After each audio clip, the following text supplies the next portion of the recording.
Hello, and welcome to Richie Nick's Gaming. I am joined today by Jake, Hello.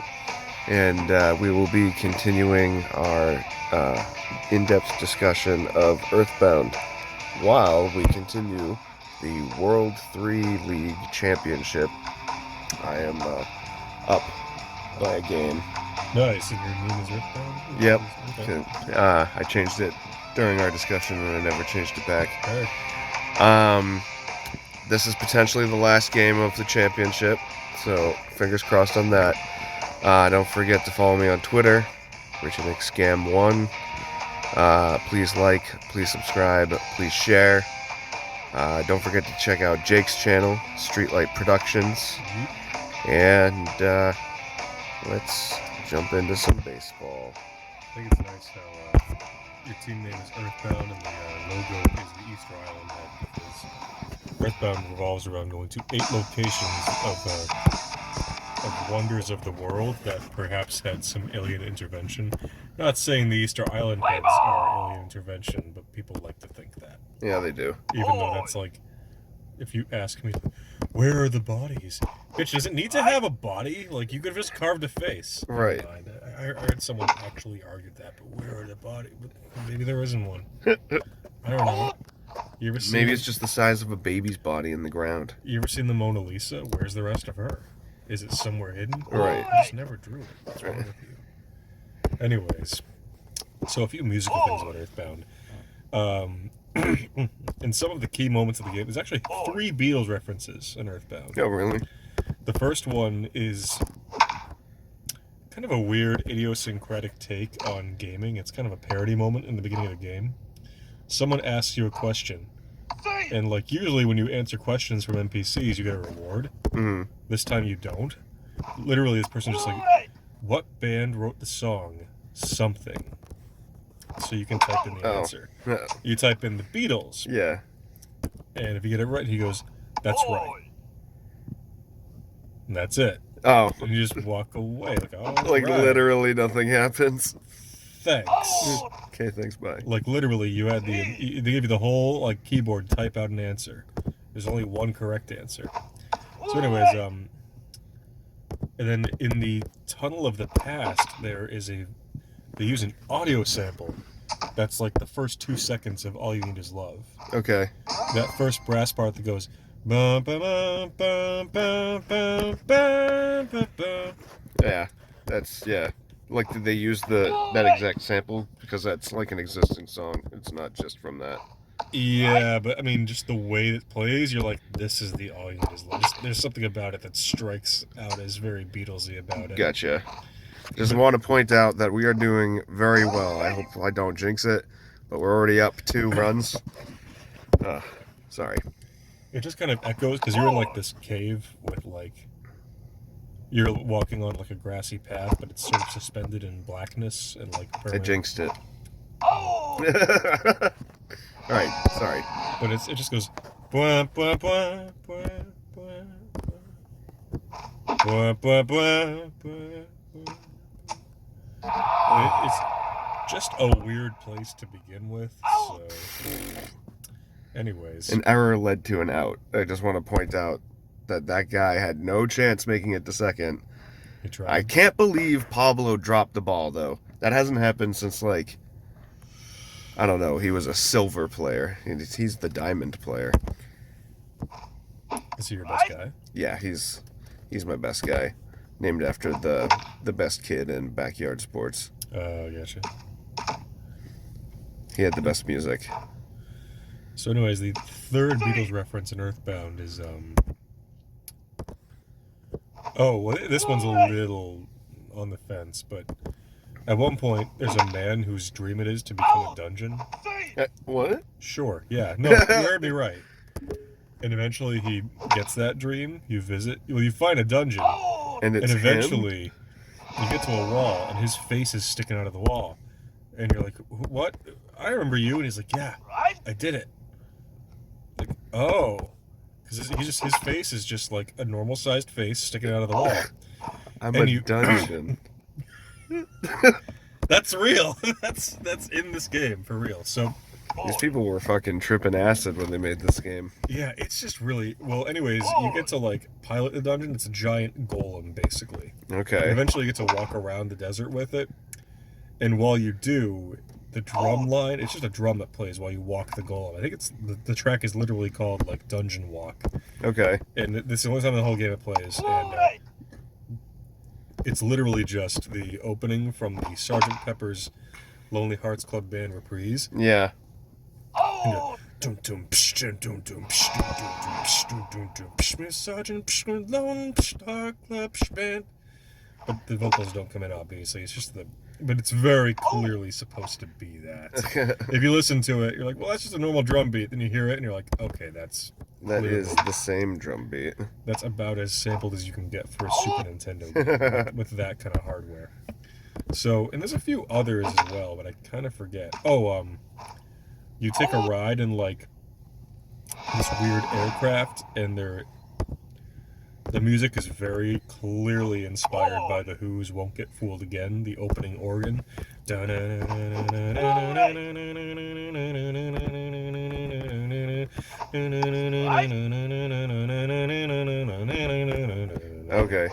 don't know if you ever heard that song, but it's this very, very long opening riff. Dun dun. Yeah. Yeah. Yeah. Well, it doesn't get to that part. I'm thinking of the right song. Yeah. So, anyways, as I was mentioning, so the tunnel of the past, when you finally go to fight Gygus. Pretty sure it showed that I pressed the swing button. He just didn't swing. Son of a bitch. Okay. Jeez.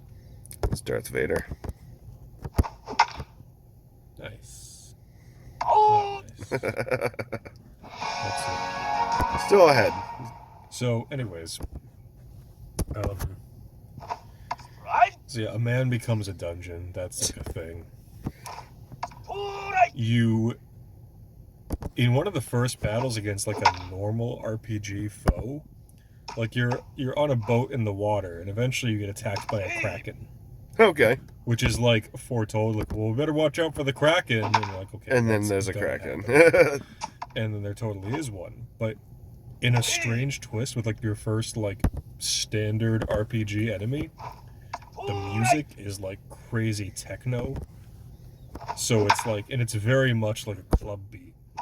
Okay. So you're getting attacked by this fucking giant sea kraken. It's like,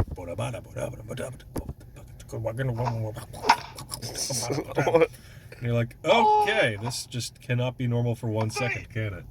You think you're gonna get a moment of like normalcy, and it's just like, no, it's a lie. This will also be strange. So I should mention, over the shoulder, in a bit of a David Bowie reference. Oh, here's another musical reference. The Sanctuary bosses are all like, the main 8 bosses are all like, much like the sites where you find them, they're anomalies of the earth. Okay. Like, every site you go to is like some sort of natural wonder, and every boss is sort of a natural wonder too. The first one is a giant ant. Home run! Nice. There's a giant mole. Then there's like a living, massive sprout collective. The fourth one is like this. What, is it a fungus colony? No, that one's a plant. The fourth one's a fungus. Oh. The fourth one's like an anthropomorphic mushroom. Okay. Oh. And his name is just Shroom with 3 exclamation points after it. Of course. That's normal. Shroom! Because that's what they were on! Yeah. The fifth one is a enormous sewer rat, actually. The fifth one you have to walk through the sewers to find. It's a giant, like, magnet deposit in the earth, and it's outside of the sewers. You have to fight Splinter? No, it's called the Plague Rat of Doom. Oh, shit. Yeah, the first one is a giant footprint, like a Bigfoot footprint, and there's the ant. The second one is a bunch of little tiny footprints called the Lilliput Steps, reference to Gulliver's Travels there, the Lilliputians. That's guarded by the mole. Third one is the Milky Well. It's a natural well that like apparently has milk. Gross. The fourth one is a circle in the earth in which it's always raining. The fifth is a massive mineral magnet deposit. That's actually in the middle of the big city too. That's the weird thing. It's like behind a corporate building in like a private lot. The rest of these are like you have to walk through caves and go to the mountaintops and everything. The sixth one is a pink cloud that you have to beat. I forget what they're called, but it's a twin boss. Like one's a cloud and one's a lightning bolt. Interesting. The seventh one is called the Lumine Hole. It's in a deep cave, and it's basically all these bioluminescent bugs.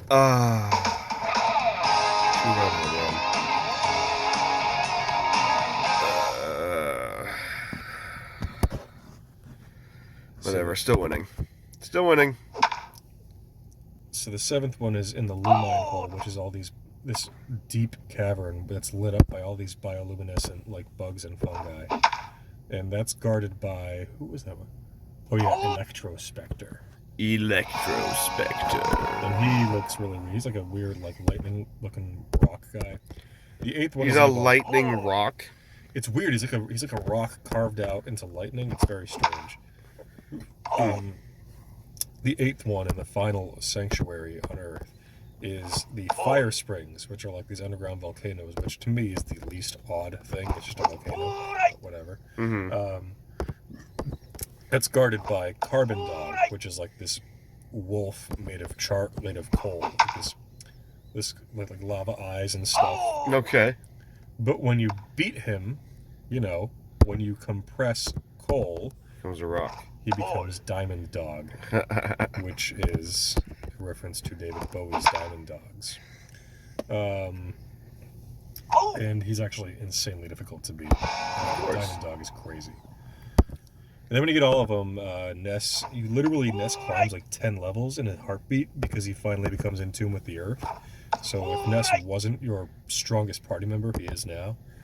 And then you go into Magicant, which is a place in Ness's mind. Magicant? Magicant. It's like magic, A-N-T, all one word. Okay. And that's actually a location in the first Mother game for the NES as well. Basically, it's a magical place in Ness's mind. You face a lot of very abstract bad guys there. Like one guy is just called Swoosh. Like stuff like that. And Swoosh. You end up fighting the Mani Mani Golden Oscar statue type thing. Which it has been like long... That's like the thing the bad guys are all drawn to. It's like the ring of power to them. But now you're facing the manifestation of it in Ness's mind and you beat it. And also you have to like... It's in the middle of the statue's in the middle of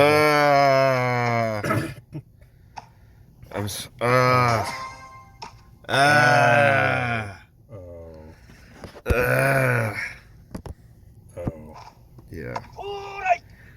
I'm sorry. It's okay. This statue's in the middle of like an ocean of pink water where Krakens... Now you're at the point where that boss Kraken is basically just a strong, normal enemy. You face several of them, and the techno music comes back. Like I need it.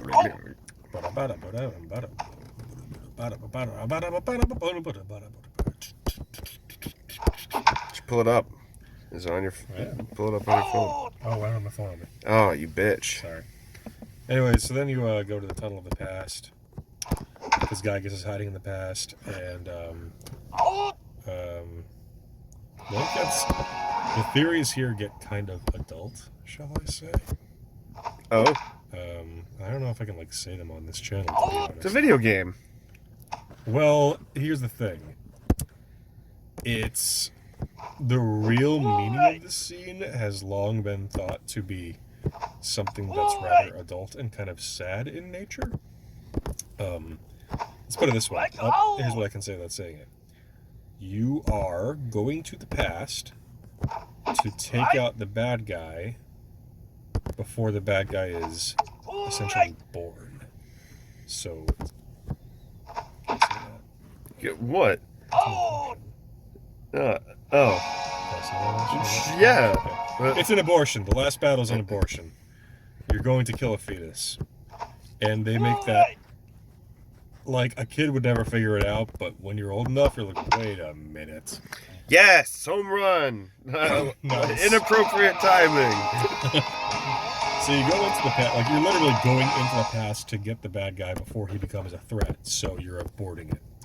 And if that wasn't made abundantly clear, you go through the tunnel of the past, it's all like and empty, and you enter a very It's all like whoosh and empty. well, you find this very specific looking cave that looks like a vagina. I'll just say it. Oh. And you enter it, and then you walk down this. All of a sudden, like everything's been like very slate colored and like white, and like you've just been like walking along these cliff's edges, and you finally reach the vagina cave, and you walk in, and all of a sudden you're walking on like this pink, fleshy intestinal stuff that's like throbbing and beating. Oh. And you walk up the tract, and you come to like this big, giant, like pink, meaty, innard organ looking machine thing. And you're like, well, this is the final boss for sure. It just reeks of RPG final boss. And then it has like an eye, and the eye opens up, and it's Ness's face. And then Pokey shows up, and he makes fun of you, and now he like has a giant battle mech. So you fight them both at the same time. You're supposed to just hit Pokey, actually. And then Pokey's like, you know what? Fuck you. I'm going to release Gygus from his womb here. Just so you know, this is the most powerful being in the universe. And he releases Gygus. And then you fight. And so the final battle is upon you. You fight Gygus. Then you're in the last phase. And he's like... The game is very adamant that he is shapeless and formless. In fact, when he attacks, the text is, you cannot comprehend the true form of Gygus's attack. And basically random status ailments will happen to you. You'll take random damage. Some people in your party might just drop. It's crazy. The whole point... And, for the first part of this battle, there's like a sweet return to 8-bit music. There's this awesome 8-bit track. And then when it's just Gygus, the whole music is just this one droning, like, white noise sound. Like, and Gygus is just like the most you can like perceive of him is like this wispy red smoke in the blackness, and you can sort of see this really creepy face it makes out in the distance. So when you beat him enough and get to the third phase, when you realize you can't do any damage to him, the red wispiness sort of makes out a bunch of faces in a pattern. Here's the thing. Most people make the mistake of looking at the red smoke. But if you look at the formation the red smoke leaves in the blackness, it is clearly a fetus. You'd have to look for it, though. Most people are looking for the face, because like, I thought I saw a face. There it is. Yeah. And it becomes so obvious you can't deny it. And it becomes very clear that you have basically entered a vagina and found a fetus, and you're going to get rid of it before it becomes a threat. That's so bizarre. That's so incredibly bizarre.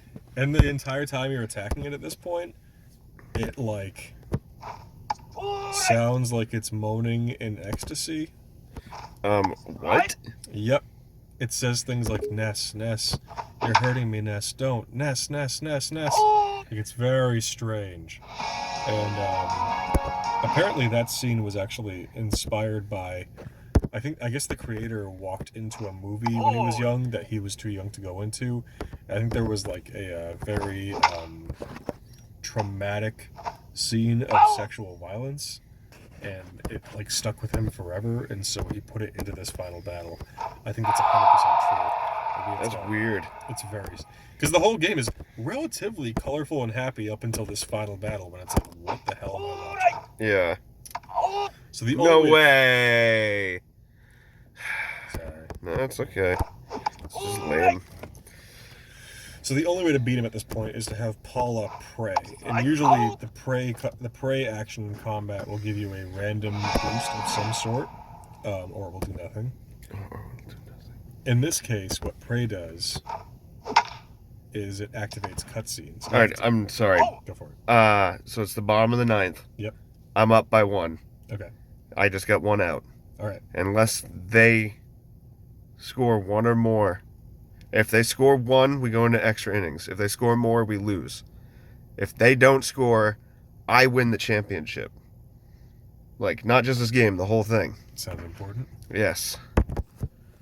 And Samwise Gamgee is pitching to Samwell Tarly That's catching. 1 strike. 2 strikes. Oh. Come on, come get it.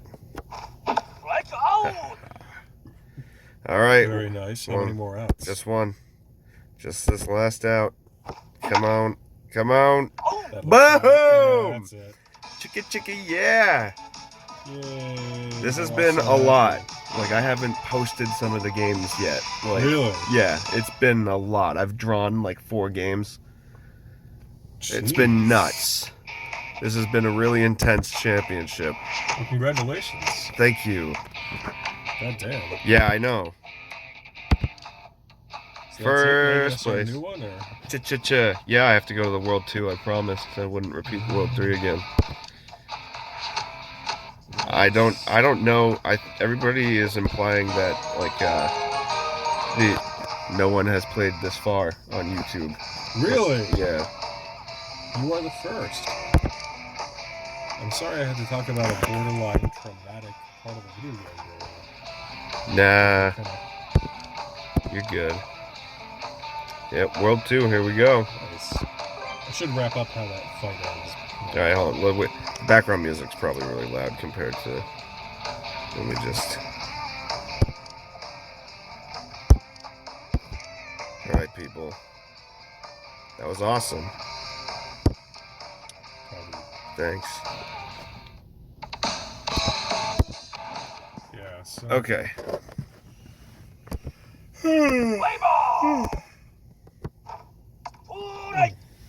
Anyways, so... The way you beat this guy is by praying. You have to pray like 9 times to kill him or something. Long story short, when you pray, every time you pull it off, and also the whole battle is about getting this girl to pray and defending her in the meantime, because Gygas attacks her. Rude. So whenever you successfully pray, there's a cutscene out to somewhere in the world of the game where some characters you brought along on your journey hear your prayers and pray for you. And by the end of by the time you get 9 prayers, literally everyone in the game is praying for you now. And so that's pretty dope. That's pretty dope. Yeah. But here's the thing. You pray again, and it gets consumed by the darkness. And Gygas, the red smoke and the blackness is getting like stronger and more erratic and crazy. And so eventually, now when I was playing, it gets swallowed by the darkness. And then the time I prayed after that, like I've already prayed like 9 times. Mm-hmm. Then you keep praying and it gets swallowed again. You pray again, and someone with a very strange name appears to hear you. But they only give you like 4 letters of that person's name. It's like, what? What am I even looking at? And you pray again, and it says, Jake DeGregorio prayed with all his heart. And you're like, wait, what? That's my name. And here's the thing. At some extremely indiscriminate and seemingly unimportant point in the game, they get you to enter your full name. And it's such a weird 2/5 into the game point, you'd never think about it. So by that point, you totally forget that you gave the game your name at some weird... Yeah. And then it throws it right back to you at the final moment. And it's funny because you are praying. Because you're like barely surviving at this point, and you're like, come on, come on, come on. And then the game says, Jake DeGregorio prayed with all his heart. And you're like, you're damn right I did. And it beats him. That's the last prayer. The prayers of Paula literally reach outside the game to you, the player. That's what was crazy about it. Yeah. And just very... I mean, remember, the guy who made this game was not like a game creator. He's more like an overall artist, well known in Japan. He like is a novelist, I guess, and a few other things. So it's definitely in him to do abstract stuff like this. Stuff that nowadays Hideo Kojima, the guy who makes Metal Gear Solid, is known for. Those games always have these strange outside-the-box elements that are very interesting. So yeah, that's the last prayer, and then Gygas is sent away. But So that's all the evil in the universe. You've destroyed it. But here's the problem. Pokey has some Gaius in him, your stupid fat neighbor, who went to go see Buzz with you way in the beginning. Yeah. Pokey gets away. And he still has some of Gaius's influence. So your fat neighbor has pretty much what's left of the evil in the universe with him, and he pieces out. And so you win the game, everything's great, but the very last thing that happens is that you get a note from Pokey saying, like, come get me, Ness, and that's it. Which sets the stage for Mother 3 much later, both in game time and in the real world release. Earthbound was made in, I believe, 1992 or 3, and Mother 3 didn't come out till 2008. Huh. And Mother 3 is actually set hundreds and hundreds and hundreds, if not thousands of years after the first two games, which take place about 10 years apart. And that Mother 3 is a fucking ride. That game is wild from beginning to end. And the main bad guy is Pokey. This stupid, spoiled fat kid that escaped into the void of time. Like hundreds of years later? Yep. Like, you live on an island that's perfect and nothing bad ever happens. And then Pokey comes along and introduces evil. Because he's all the evil in the world. Mm. But my god, does he go hard. Like, you're Lucas, and in, like, the very first part of the game, your mom and your brother both die. Jesus. Literally thanks to, like, some selfish, invading fat kid with the power of a god. Like, this game is insane. Mother 3...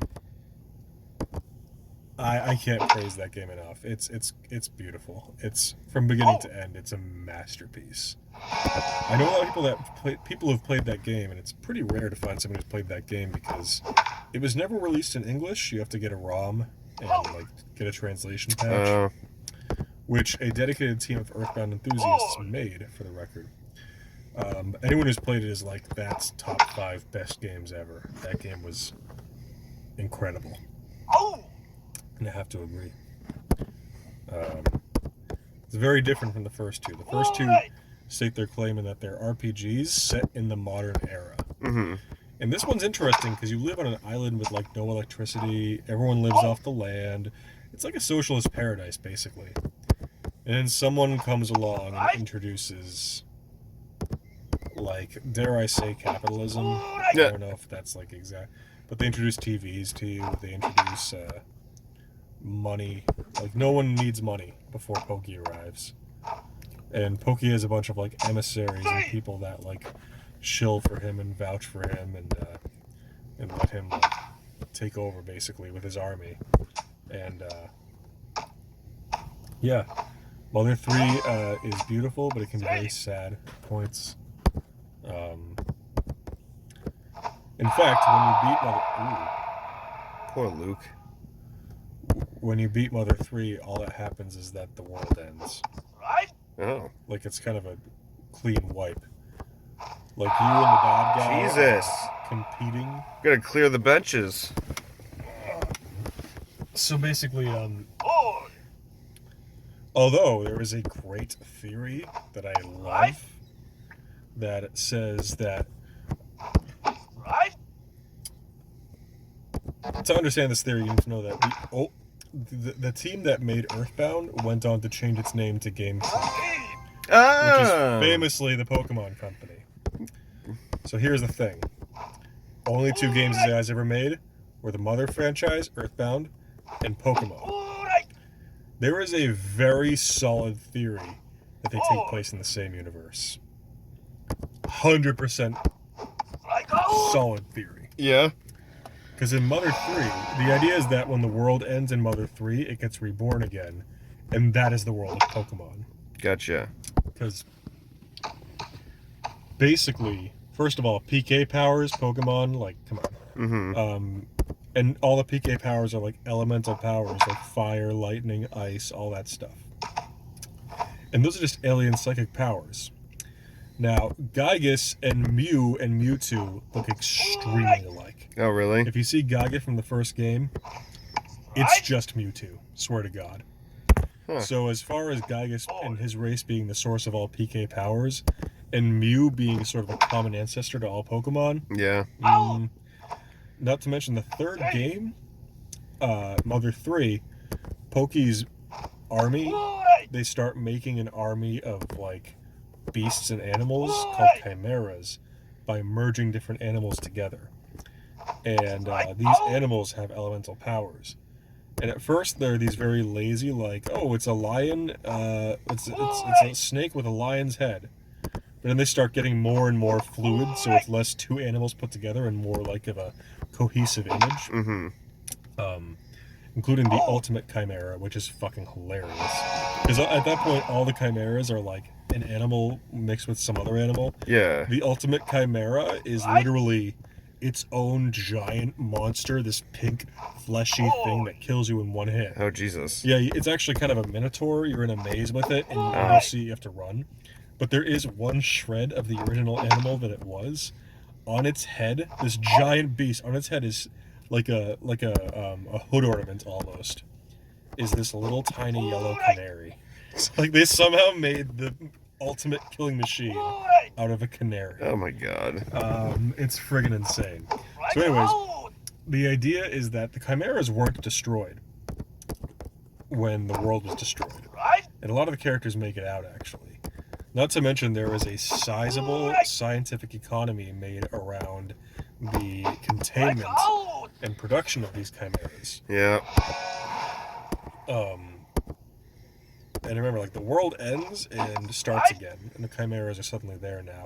And they have all these powers, and the world, thanks to Pokey, has been given all this strange technology. Not to mention the parallels in the gameplay itself. Like, that Pokey is very much like your rival in Pokemon. You see him every once in a while. You always fight him. He gets progressively more of an asshole every time you see him. Yeah. He's always one step ahead of you.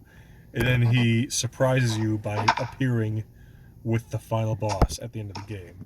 In Blue's case, he shows up after, but in Pokey's case, he shows up side by side as his number one follower. Mm-hmm. A few other things. Some Pokemon names were originally in Earthbound. Like, there's an item in Earthbound called a Bag of Dragonite. Right. Yeah, you talked about that. There's a few other, like, crazy weird, like... So as far as story-wise, it definitely works. Not to mention how similar Red and Ness look. Oh, he's got a backpack and a front-facing baseball cap. And he's a little boy that walks around random towns. Oh, and they both get a bicycle. I mean, that sort of seems like a... Does the bicycle have its own song? And Yeah. yeah. Although it's funny, because once you get your second party member in Earthbound, you can't use the bike anymore. So it's useful for, like, one town. Ha! It's gone forever. Yeah, it kind of sucks. Can't even think of the Pokemon bicycle music right now. Oh, I think it should be noted that Gygus, like Mewtwo, is a psychic. All the bad guys in Earthbound are psychic, and them to be both very strong psychic types is interesting indeed. I agree.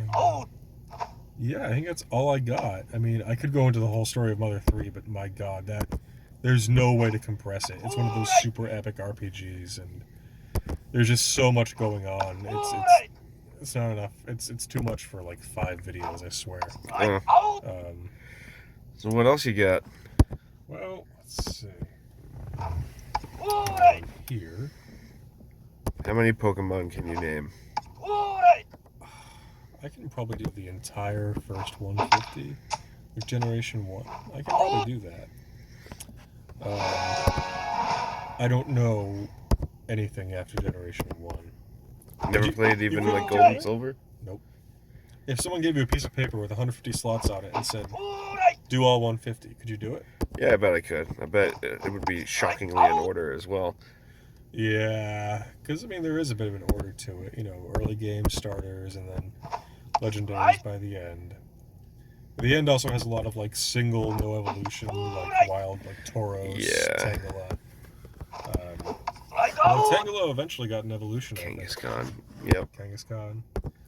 And Kangaskhan was originally conceived as part of an evolutionary tree with Cubone. But then they had to separate and make its own thing. Yep. Like, Cubone was supposed to be a Kangaskhan whose mother abandoned him. Or died. Yeah, or that. Selfish bitch. Abandoned him by dying. Jeez. Nerve. Anyways. I always like the name of Kangaskhan, though. Great portmanteau of kangaroo and Genghis Khan. Yep. Thought that was cool. Kanga. Genghis Khan.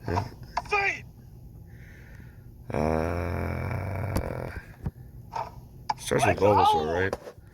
Bulbasaur, Yep, Ivysaur, Venusaur, Charmander, Charmeleon, Charizard, Squirtle, Wartortle, Blastoise. Oh my god, I just stopped here. At one point in college, we were like wicked stoned. Uh-huh. And we could not think of the middle Pokemon in the Squirtle line. Uh-huh. And now I know it's Wartortle, Yep. obviously. But you couldn't tell me this in college. It was like Squirtle, Blastoise. Then someone blurted out the name that I will always use for Wartortle from now on. Yeah. It's... The weird thing is how good it... How, like, you might just believe her. Right? The name she came up with.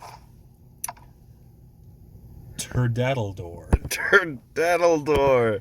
We fucking died laughing. Oh my god. Turdaddledore. Obviously not the name. Sounds like an Aerodactyl evolution. Yeah. Turdaddledore. Oh my god. But yeah. Charmeleon, Wartortle, Mewtwo, Tentacruel, Aerodactyl, Ammonite, Slowpoke. So anyways. Yeah. Bollocks.